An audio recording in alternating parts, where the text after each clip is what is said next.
The sun was setting on the small bustling town of Nkocha, casting long shadows over the compound of the late Chief Obinna Okonkwo.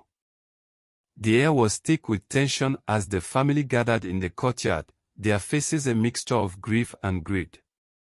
Chief Obinna had passed away suddenly, leaving behind a vast estate, including several plots of land, a thriving business, and a grand family home. But his death had also left a void that would soon be filled with betrayal and heartbreak. In the center of the courtyard stood Ngozi, the late chief's wife, and her 3 daughters, Chiamaka, the eldest at 19, Kamsi, 17, and the youngest, Sarah, who was only 15. They were dressed in simple mourning clothes, their faces pale and drawn from days of weeping. Ngozi clutched her daughters tightly, her heart heavy with foreboding.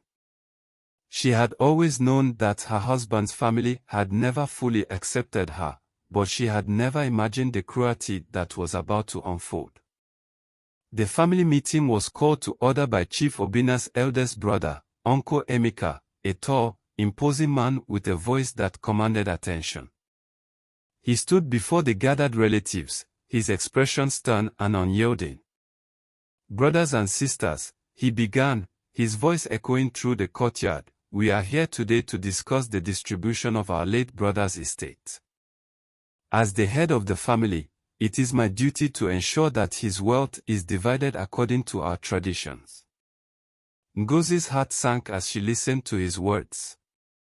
She knew what was coming, but she clung to a faint hope that her daughters would be given their rightful share. "It is our custom," Uncle Emeka continued, "that a man's property is inherited by his male heirs. Since Chief Obinna had no sons, his estate will be divided among his brothers and nephews." A murmur of approval rippled through the crowd, but Ngozi's voice rose above the noise, trembling with anger and desperation. "What about my daughters?" she cried. "They are Chief Obinna's children too. They have a right to their father's property." Uncle Emeka's eyes narrowed as he turned to face her. "Ngozi, you know the customs. Women cannot inherit property. Your daughters will be taken care of by their future husbands. As for you, you are no longer a part of this family. You and your daughters must leave this house immediately." The words struck Ngozi like a physical blow, and she staggered back, clutching her chest.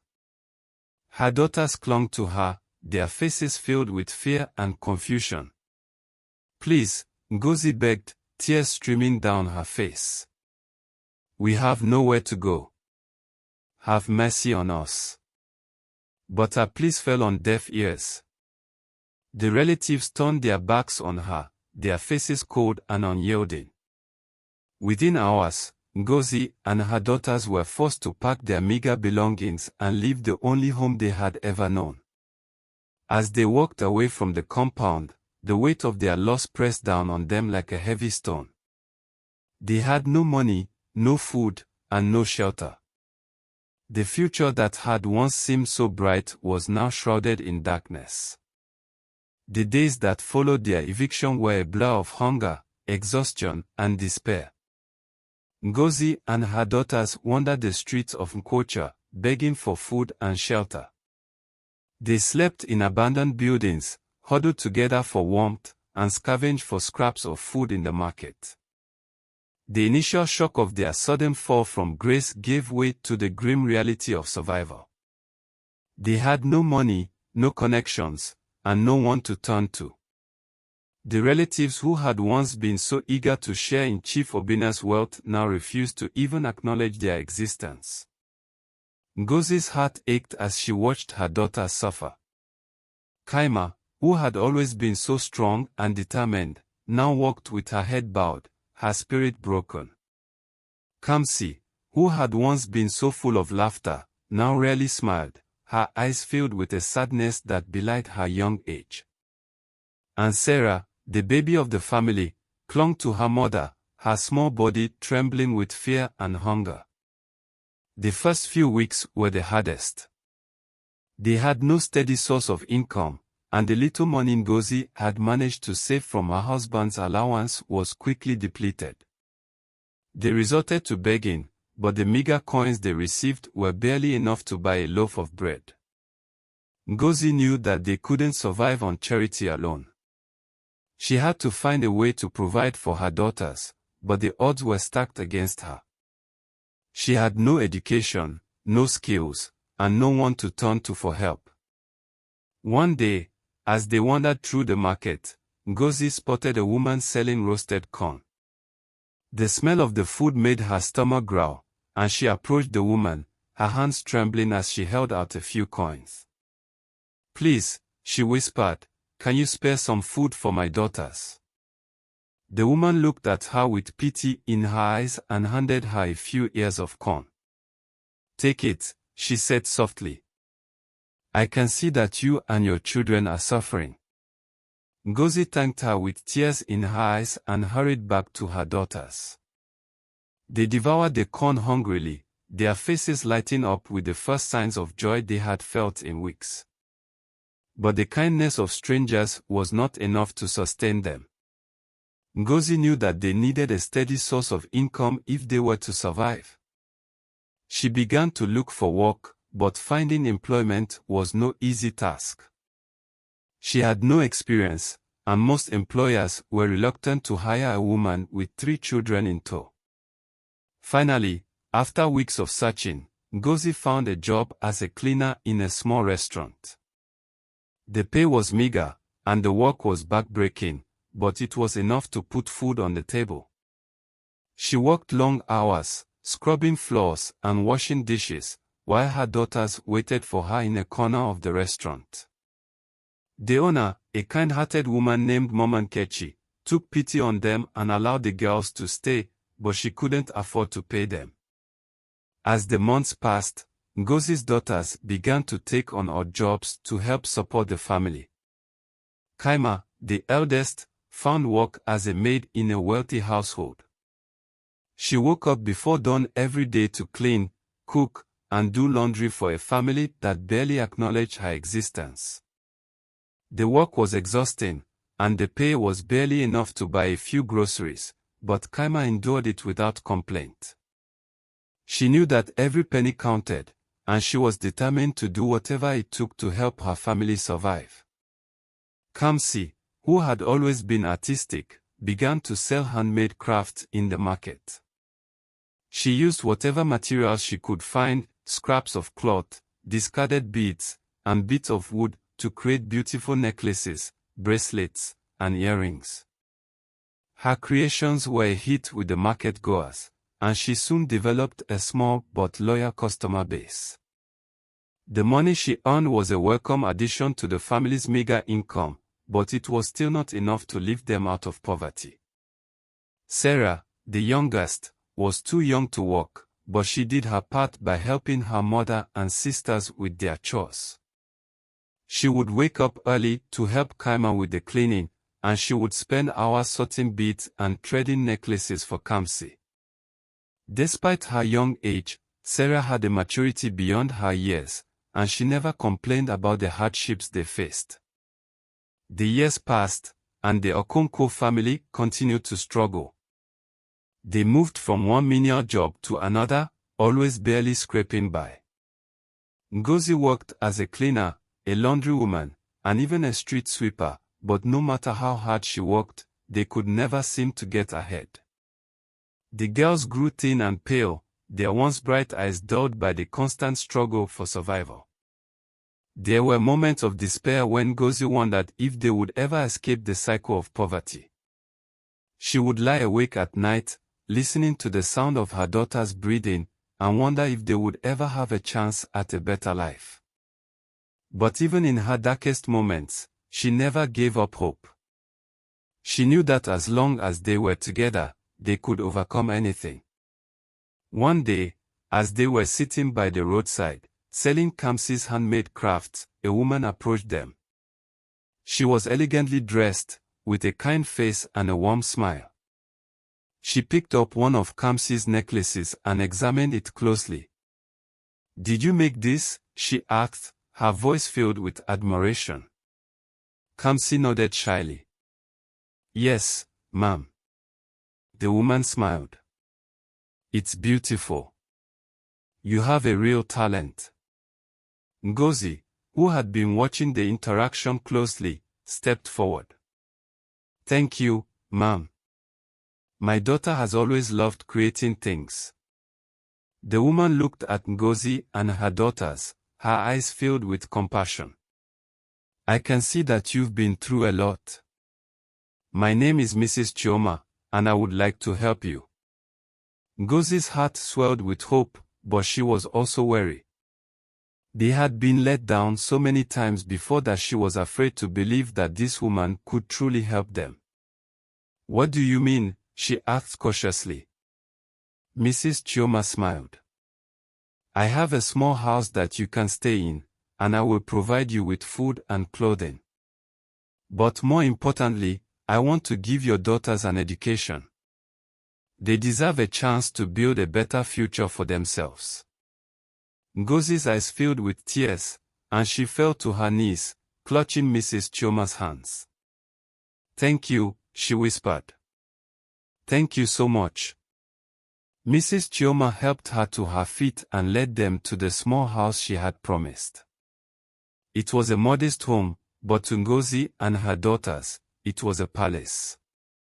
For the first time in years, they had a roof over their heads and a place to call their own. As they settled into their new home, Ngozi couldn't help but feel a sense of hope. She knew that their journey was far from over, but for the first time in a long time, she believed that they could overcome the hardships they had faced. With Mrs. Chioma's help, they had been given a second chance, and Ngozi was determined to make the most of it. Mrs. Chioma kept her promise and enrolled Kaima, Kamsi, and Sarah in school.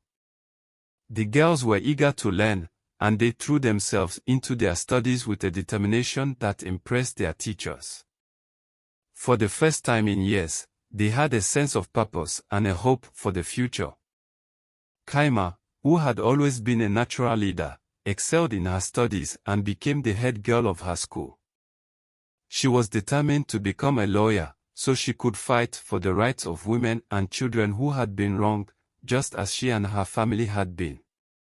Kamsi discovered a passion for art and began to create beautiful paintings that captured the attention of everyone who saw them.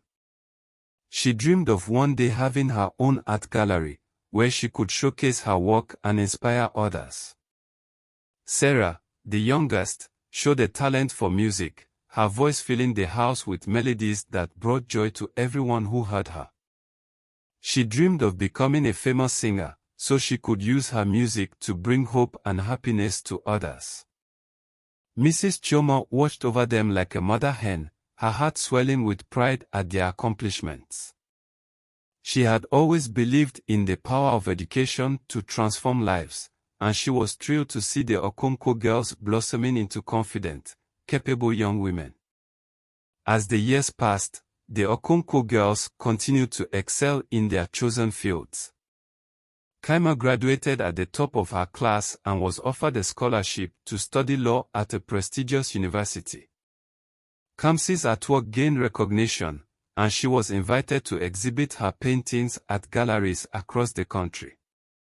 Sarah's musical talent led to her being discovered by a record producer, and she soon became a rising star in the Nigerian music industry.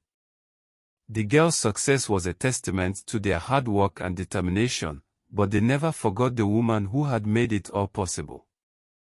Mrs. Chioma had become like a second mother to them, and they were deeply grateful for her support and guidance. One day, as they gathered in Mrs. Chioma's home to celebrate Kaima's graduation, she made an announcement that took everyone by surprise.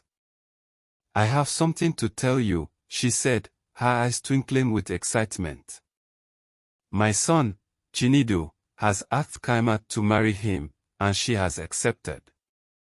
The room erupted in cheers and applause as Kaima and Chinedu, who had been dating for several years, embraced. Ngozi's heart swelled with joy as she looked at her daughter, who had overcome so much to achieve her dreams. She knew that Chiamaka and Chinedu would build a beautiful life together, and she was filled with gratitude for the woman who had made it all possible. As the Okonkwo girls continued to rise to prominence, their success did not go unnoticed by the relatives who had once cast them out. The news of Chiamaka's marriage to Chinedu, the son of the wealthy Mrs. Chioma, spread like wildfire through the town, and the relatives were filled with a mixture of envy and regret. Uncle Emeka, who had once been so quick to deny Ngozi and her daughters their rightful inheritance, now found himself consumed with guilt. He had never imagined that the girls would rise to such heights, and he realized that he had made a terrible mistake. One day, he gathered the relatives and proposed that they go to Ngozi and her daughters to apologize and beg for forgiveness. The others agreed, and they set out for the small house where Ngozi and her daughters now lived. When they arrived, they found Ngozi sitting on the porch, her face filled with a mixture of surprise and suspicion. "What do you want?" she asked, her voice cold. Uncle Emeka stepped forward, his head bowed in shame. "Ngozi, we have come to apologize for the way we treated you and your daughters. We were wrong to cast you out, and we are deeply sorry for the suffering we caused you."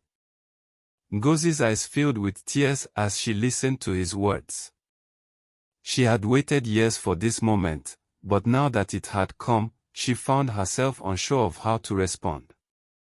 "You have caused us so much pain," she said, her voice trembling. "Do you think a simple apology can make up for all that we have suffered?" Uncle Emeka nodded, his eyes filled with remorse. "We know that we cannot undo the past, but we hope that you can find it in your hearts to forgive us. We are family, and we want to make amends."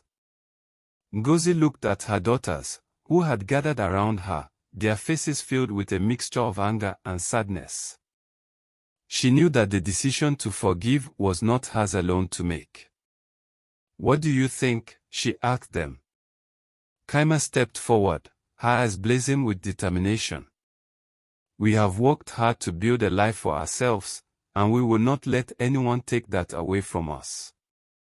If you want our forgiveness, you will have to earn it." Kamsi and Sarah nodded in agreement, their faces filled with resolve. Uncle Emeka and the relatives bowed their heads, humbled by the strength and resilience of the Okonkwo girls. They knew that they had a long road ahead of them if they were to earn their forgiveness, but they were determined to try. In the months that followed, the relatives made a concerted effort to make amends for their past actions. They offered to help Ngozi and her daughters in any way they could, and they worked tirelessly to rebuild the trust that had been broken. Chiamaka, Kamsi, and Sarah were wary at first, but they could see that their relatives were genuinely remorseful. Slowly but surely, they began to let go of the anger and resentment that had consumed them for so long. Ngozi, too, found it in her heart to forgive. She knew that holding on to bitterness would only poison her soul, and she wanted to move forward with love and compassion. As the family began to heal, they also began to thrive. Chiamaka and Chinedu's marriage was a happy one, and they soon welcomed a beautiful baby girl into the world. Kamsi's artwork continued to gain recognition, and she was invited to exhibit her paintings in galleries around the world. Sarah's music career soared, and she became one of the most popular singers in Nigeria. The Okonkwo girls had risen from the ashes of their past to become shining stars, and their story became an inspiration to everyone who heard it. They had overcome unimaginable hardships to achieve their dreams, and they had done it with grace, dignity, and an unshakable belief in the power of love and forgiveness. As they looked to the future, they knew that they would face challenges, but they also knew that they had the strength and resilience to overcome anything that came their way. They had each other, and they had the love and support of the woman who had believed in them when no one else did. And so, the Okonkwo family began a new chapter in their lives, one filled with hope, joy, and the promise of a brighter tomorrow. They had been through the fire, but they had emerged stronger, wiser, and more determined than ever to live their lives to the fullest. And as they walked hand in hand into the future, they knew that they would always carry with them the lessons they had learned, that no matter how dark the night may seem, the dawn will always come, and that with love, determination, and a little bit of kindness, anything is possible. Years later, the story of the Okonkwo girls had become a legend in culture and beyond. Their journey from despair to triumph was told and retold, inspiring countless others to never give up, no matter how difficult the road may seem. Chiamaka had become a prominent lawyer, known for her fierce advocacy for women's rights and her unwavering commitment to justice. She and Chinedu had built a beautiful life together, raising their children with the same values of love, resilience, and compassion that had guided them through their own struggles. Chiamaka's artwork had gained international acclaim, and she had used her platform to raise awareness about the importance of education and the arts. She had also established a foundation to support young artists, providing them with the resources and opportunities they needed to pursue their dreams. Sarah's music had touched the hearts of millions, and she had become a symbol of hope and inspiration for young people across the country. She had also used her fame to give back to her community, building schools and providing scholarships for underprivileged children. Ngozi, now a grandmother, watched over her family with pride and joy. She had lived to see her daughters achieve their dreams, and she knew that their legacy would live on for generations to come. As for the relatives who had once cast them out, they had learned the true meaning of family and the importance of love and forgiveness. They had become a part of the Okonkwo family once again, and they worked together to ensure that the mistakes of the past would never be repeated. And so, the Okonkwo girls' story came full circle, a testament to the power of resilience, determination, and the unbreakable bonds of family. They had risen from the ashes of their past to become shining stars, and their light would continue to shine brightly, illuminating the path for others to follow. Thank you for watching. Do well to like, share, and subscribe to encourage me to create more African folktales.